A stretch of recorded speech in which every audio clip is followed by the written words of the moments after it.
Okay, so as you can see, what I've done is I've welded this part back on. You last saw me glue it on. Once it dried a little bit, I knew it wouldn't move around on me and it was in the right angle.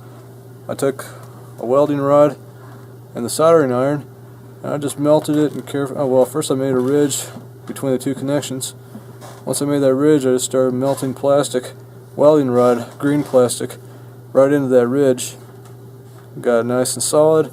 Did the same thing on the other side.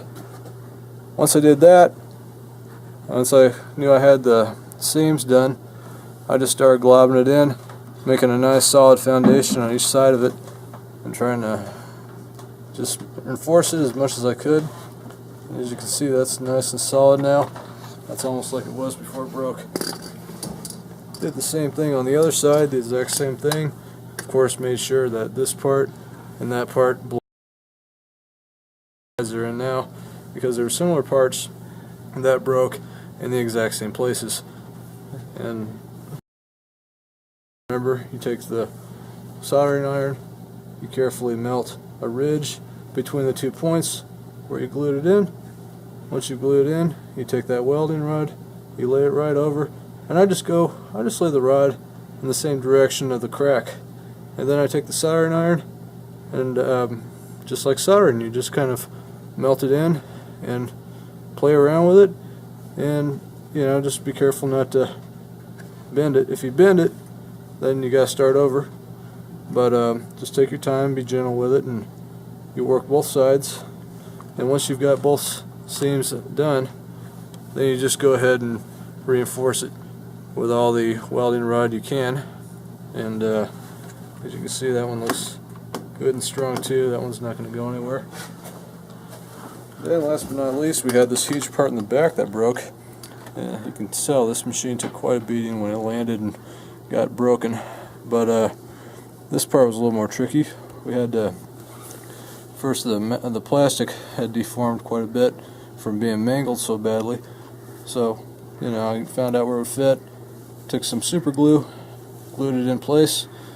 Once I was happy with the location of it, I started welding. I worked on the outside first, just because it was a little easier, and I wanted to get some experience on the curves and different corners I would be taking.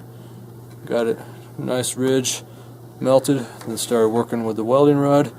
And with this kind of thing, you just need to be careful not to melt the other plastic around it. Of course, in some cases it's inevitable, but that's not a big deal really. But you just first things first, you make a ridge between the two cracks. Then you melt the plastic directly into those ridges. You get all that done first. Once you've got the ridges on the outside and inside done, then that's when you just take welding rod and just go to town on it and reinforce it as much as you can. And as you can see, there's quite a bit in there, and you just want to be careful not to burn any wires or cord or anything else, but that's not going anywhere. So anyways, this took I'd say it was about 2 hours worth of work, and burned up about 2 welding rods. But this was a very, very cheap solution compared to buying the new parts. We didn't have to take these components out, the delicate parts in there we didn't have to mess with. We were just able to fix these, put them back together. And the same thing on the back. That would have been a lot of work taking these out. And this can be done on so many different items, especially now since a lot of stuff's being made out of plastic instead of metal, and plastic breaks. So, like I said, just go to Harbor Freight and get some welding rods, or order them online, whichever you prefer. Get yourself a simple soldering iron, and take practice, do what you can, get some experience, and just be safe and have a good time. Anyways, thank you for watching that guy. I'll try to make more videos soon. Have a nice day.